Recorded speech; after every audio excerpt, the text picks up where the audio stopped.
In the House, reform advocates have managed to form a strong bipartisan group pushing similar legislation.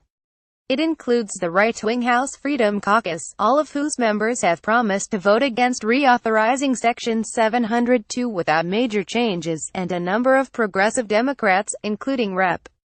Ted Lieu of California. Wyden and Paul have also managed to assemble a bipartisan group of Senate co-sponsors, including Al Franken of Minnesota, Mike Lee of Utah, Bernie Sanders of Vermont, Elizabeth Warren of Massachusetts and Dean Heller of Nevada.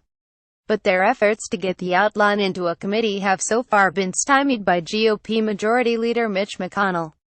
Instead, McConnell has favored another bill cooked up by Senate Intelligence Committee Chair Richard Burr of North Carolina, which would formally authorize many of the NSA's misinterpretations of existing federal laws.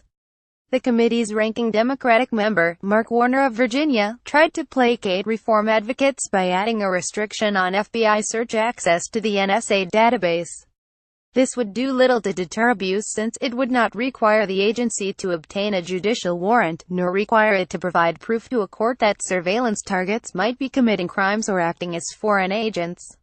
Privacy advocates were further alarmed that Burr and Warner did not allow public debate about their unnamed bill while it was in committee, even though every other piece of legislation dealing with surveillance after 9/11 has been publicly debated. It's unacceptable that an issue of this magnitude was debated behind closed doors, said Nima Singh Giuliani, a legislative counsel at the American Civil Liberties Union. We now know what mischief they were up to in secret. Not only did they fail to curb the litany of abuses that have occurred in recent years, but in many respects the bill would expand existing surveillance authorities.